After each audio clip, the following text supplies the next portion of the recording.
ద్వారా ఏ రకమైనటువంటి జాగ్రత్తలు తీసుకోవాలి, ఏ రకమైనటువంటి మర్యాదలు పాటించాలి అనే దాని మీద కూడా ఒక తాకీదుని ఈ మధ్యకాలంలో విడుదల చేసింది. దాని యొక్క ఆంతర్యం ఏమిటో కూడా ఇవాళ చర్చించుకుందాం. ఇవాళ చర్చలో పాల్గొనడానికి మన స్టూడియోలో నీటి పారుదల రంగ నిపుణులు, మాజీ జల సంఘం సభ్యులు శ్రీ విద్యాసాగర్ రావు గారు ఉన్నారు. నమస్కారం. వారితో పాటుగా ప్రజ్ఞా భారతి అధ్యక్షులు డాక్టర్ హనుమాన్ చౌదరి గారు ఉన్నారు. మనతో చర్చలో పాల్గొనడానికి తమ నివాసం నుండే ప్రత్యక్ష ప్రసారం ద్వారా లైవ్ ద్వారా మావోయిస్టు నాయకులు, విరసం నాయకులు శ్రీ వరవరరావు గారు ఉన్నారు.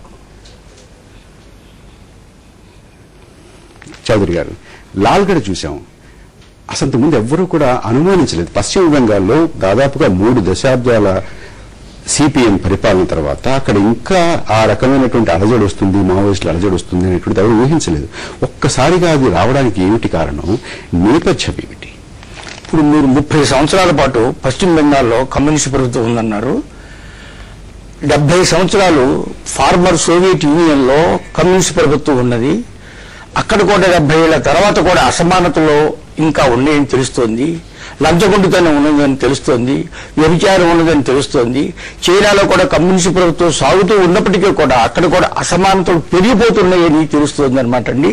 కాబట్టి 30 ఏళ్లు వాళ్ళు రాజ్యం చేసి పెద్దగా సాధించింది ఎక్కువగా లేదు. అంటే ఇవాళ ఒకసారి మనం లాల్గఢ్ చూసుకుంటే అనేక రకాలైనటువంటి వివాదాలు ముందుకు వస్తున్నాయి. ఒకటి, పశ్చిమ బెంగాల్ ప్రభుత్వము ఇంచుమించుగా కేంద్ర ప్రభుత్వం విధించినటువంటి నిషేధాన్ని, ఆంక్షల్ని సమర్థిస్తున్నట్టుగా వార్తలు కోరారని చెబుతున్నారు కూడా. కోరారని చెప్తున్నారు.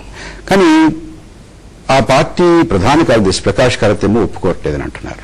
ఇది ఒక పక్క నుంచి సామాజిక ఆర్థిక అంశంగా చూడాలంటున్నారు. సామాజిక ఆర్థిక అంశంగా చూడాలంటే ఇన్ని సంవత్సరాలుగా పరిపాలన చేసిన తర్వాత ఆ సామాజిక ఆర్థిక అంశాలు, సోషియో ఎకనామిక్ ఇష్యూస్ ని అడ్రస్ చేయలేకుండా ఉన్నారా అనేటువంటిది ఒకటి. రెండోది, దీని పర్యవసానం ఏమిటి? ఈ నిషేధం వల్ల, ఈ ఆంక్షల వల్ల నిజంగా దీనిని అంతమొందించేటటువంటి అవకాశాలు కనపడుతున్నాయా? చూడండి, సైద్ధాంతిక పరంగా బహుళ పక్షీయ ప్రజా స్వాతంత్రంలో ఉన్నటువంటి ఎన్నికల ద్వారా ప్రభుత్వాన్ని చేజిక్కించుకొని ఈ సామాజిక న్యాయాన్ని కానీ సమానత్వం కానీ తీసుకురావడం అనేది అందులో వాళ్ళ కించిత్ అయినటువంటి నమ్మకం లేదనమాట. ఏ మార్క్సిస్టుకు కూడా అందులో నమ్మకం లేదు.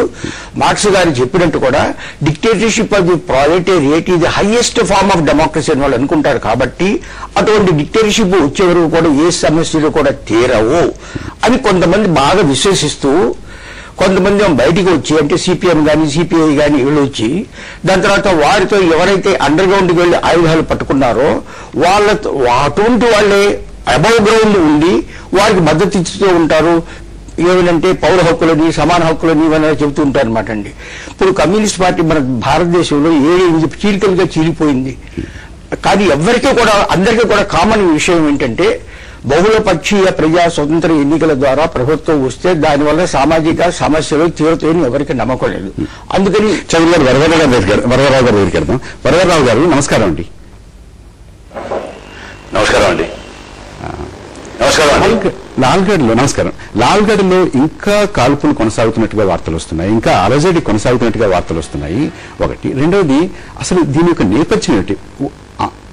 ఒక్కసారిగా అకస్మాత్తుగా ఈ రకమైనటువంటి పరిణామం మనకి కనిపించడానికి ఏమిటి కారణం, నేపథ్యం ఏమిటి? ఇది అకస్మాత్తుగా జరిగింది ఏమీ కాదు.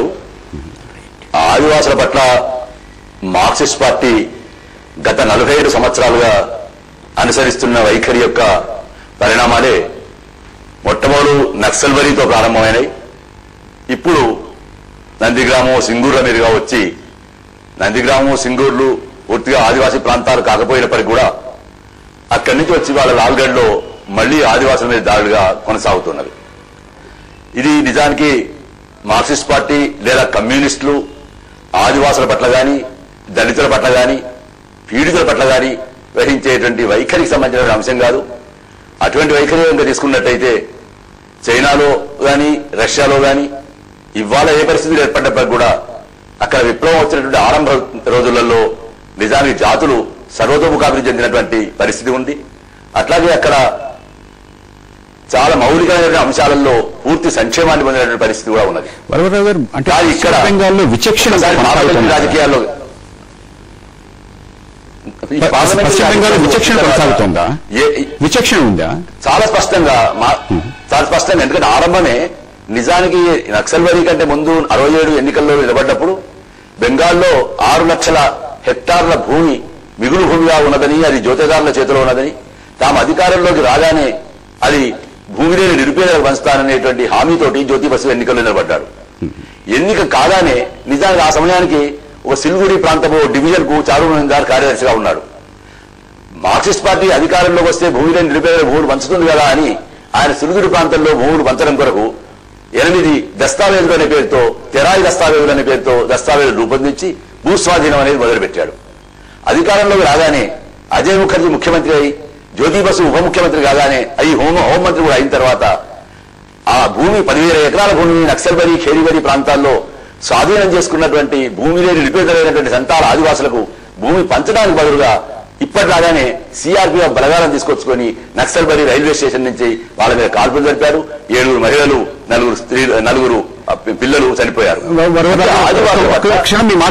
నేను అంటే మనం మామూలుగా అనుకునేది నక్సలిజము, మావోయిజము ఇవన్నీ కూడా సామాజిక ఆర్థిక అంశాలకు చెందినటువంటిది. ఆ రకంగా చూడాలి అని అనుకుంటున్నాం. ఇక్కడ ఉన్నటువంటి మార్క్సిస్టులు అదే మాట్లాడతారు, ఢిల్లీలో ఉన్నటువంటి మార్క్సిస్టులు అదే మాట్లాడుతున్నారు, బెంగాల్లో ఉన్నటువంటి మార్క్సిస్టులు అదే మార్క్సిస్టులు మాట్లాడేది మార్క్సిజం కాదండి. వామపక్షాలు అనుకుందాం, వామపక్షాలు అనుకుందాం. ఇలా మాట్లాడుతున్నప్పుడు వామపక్షాలు అనుకుందాం స్థూలంగా.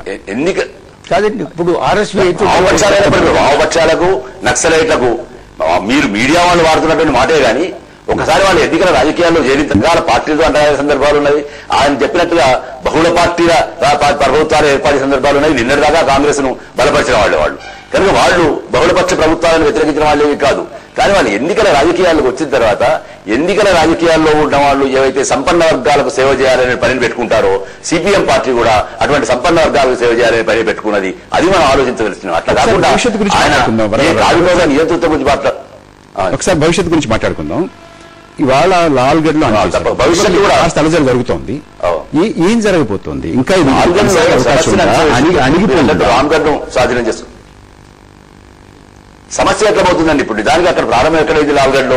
లాల్గఢ్ లో జిందాల్ కంపెనీకి 5,000 ఎకరాల భూమి ఉక్కు ఫ్యాక్టరీకి ఇవ్వడం దగ్గర సమస్య మొదలైంది. 7 నెలల కింద నిజానికి 2007లో ఏమన్నారు బుద్ధదేవ భట్టాచార్య, ఇక్కడ మేము స్టీల్ ప్లాంట్ ఏర్పాటు చేస్తాము అని ఒక 4,500 ఎకరాల భూమి ప్రభుత్వ ఆధీనంలో ఉన్నటువంటి భూమి లేని నిరుపేదలు పెంచకుండా తాను అట్టే పెట్టుకున్నాడు. 2008 ఆగస్టులో అది జిందాల్ కు అప్పచెప్పాడు. జిందాల్ ఇంకో 500 ఎకరాలు కొని 5,000 ఎకరాలలో నవంబర్ 2వ తేదీ నాడు అక్కడ ఉక్కు ఫ్యాక్టరీ ప్రారంభించాడు. అక్కడ ఉండేటువంటి ఆదివాసులు ఈ భూములు మాకు వ్యవసాయానికి ఇవ్వాలి తప్ప ఈ భూములు జిందాల్కి ఇవ్వడానికి వీలు లేదని చెప్పారు. ఇవాళ నిజానికి ఒకవైపు అన్ని పార్టీలు కాంగ్రెస్ తో సహా సిపిఎం దాకా బీజేపీ దాకా కూడా అందరూ వీళ్ళు నేపాల్ మొదలుకొని కన్యాకుమారి వరకు ఒక ఎర్ర కారిడార్ ఏర్పాటు చేస్తున్నారనేటువంటి ఆరోపణ చేస్తూ నిజానికి అన్ని పార్టీలు ప్రభుత్వంలో ఉండేటువంటి అన్ని పార్టీలు చేస్తున్నటువంటి కుట్ర ఏమిటంటే ఒక ఇండస్ట్రియల్ కారిడార్ పేరుతోటి బహుళజాతి కంపెనీలకు, బడా కంపెనీలకు అడవి భూమి ఇవ్వడం అనేది మనం ఎక్కడి నుంచి నిజానికి ఇవాళ లాల్గఢ్ నుంచి మొదలుకొని బెంగాల్లో ఉండేటువంటి అడవులు మొదలుకొని మన ఆంధ్రప్రదేశ్లోను, తమిళనాడులోను, కేరళలోనూ ఉండేటువంటి అడవుల వరకు కూడా బహుళజాతి కంపెనీలకు లేదా బడా కంపెనీలకు భూములు ఇవ్వడం అనేటువంటి ఒక పెద్ద కుట్ర జరుగుతున్నది. దీనివల్ల అడవులు విధ్వంసం అవుతున్నది, అక్కడ ఉండేటువంటి ఆదివాసుల యొక్క ఆవాసం తొలిపోతున్నది, వాళ్ళు అక్కడి నుంచి ఉన్మూలనం అయిపోతున్నారు. ఆ స్థితి మౌలికమైన సమస్య. ఇవాళ నిన్న లాల్గఢ్ పోలీస్ స్టేషన్ ను ఆక్రమించుకున్నారు కావచ్చు, ఇవాళ రామ్గఢ్ పోలీస్ స్టేషన్ ఆక్రమించుకున్నారు కావచ్చు. లాల్గఢ్ ఎంత ప్రధాన ప్రాంతం అని మన దగ్గర ఉండేటువంటి 3 సమితులు, అక్కడ బ్లాక్ అనే మాట ఉంది, ఇంకా 3 బ్లాకులలో ఉండేటువంటి జనాభా. పశ్చిమ మేదినీపూర్ జిల్లాలోని ఒక కొంత ప్రాంతం, అది 14 లక్షల మంది జనం మాత్రం ఉంటారు. కానీ ఇవాళ ఆ పోలీస్ స్టేషన్ స్వాధీనం చేసుకోవడం కానీ దాన్నంతా అణిచేయడం కానీ పెద్ద విషయం కాదు అని ఒక క్షణం మీరు రైల్లోనే ఉండండి. ఒక్క వ్యవసాయంతోనే అభివృద్ధి జరగదు, ఒక్క వ్యవసాయంతోనే అందరికీ జరగదు అనేటువంటి సిద్ధాంతాన్ని స్టాలిన్ గారు ఎప్పుడో యుఎస్ఎస్ఆర్ లో ప్రవేశపెట్టారు. చైనాలో కూడా ఉన్నారు. అదేవిధంగా మార్క్సిస్టులు కానీ ఇతరులు కానీ వ్యవసాయానికి తగిన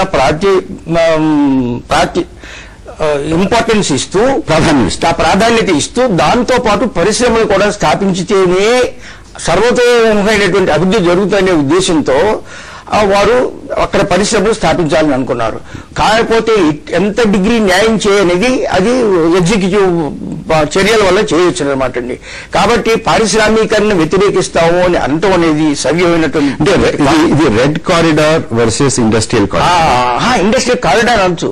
ఎందుకంటే అంటున్నారు అంటే ఆ ప్రాంతం అలాగే మొత్తం అదంతా కూడా బహుళజాతి కంపెనీలు పరిశ్రమలు స్థాపించుకోవడానికి ఎక్కడైనా సరే సార్, ఇప్పుడు జర్మనీ, ఫ్రాన్స్ తీసుకుంటే రూర్ వ్యాలీ అని ఒకటి ఉంది. ఆ రూర్ వ్యాలీలో కోలు దొరుకుతుంది, ఉక్కు దొరుకుతుంది, అన్ని దొరుకుతాయి అనమాట అండి. కాబట్టి అది కారిడార్ అని అంటావా? అదేవిధంగా మనకు ఛత్తీస్గఢ్ లో కానీ, బీహార్ లో కానీ, ఒరిస్సాలో కానీ అన్ని ఖనిజాలు దొరుకుతూ ఉంటాయి. కాబట్టి ఆ ప్రాంతాల్లోనే ఇండస్ట్రీస్ ఉంటూ ఉంటాయి. అందుకని భారతదేశం అంతా ఒక దేశం కాబట్టి ఎక్కడ ఇండస్ట్రీస్ పెంచగలమో అక్కడ పెంచుతూ అక్కడ భారతదేశంలో ఇతర ప్రాంతాల నుంచి అందరు కార్మికులు రానివాల్సిన అవసరం. చౌదరి గారు ఇందులో మీరు సంఘర్షణ చూడలేదా? ఇది సంఘర్షణ అంటే అది కదండి.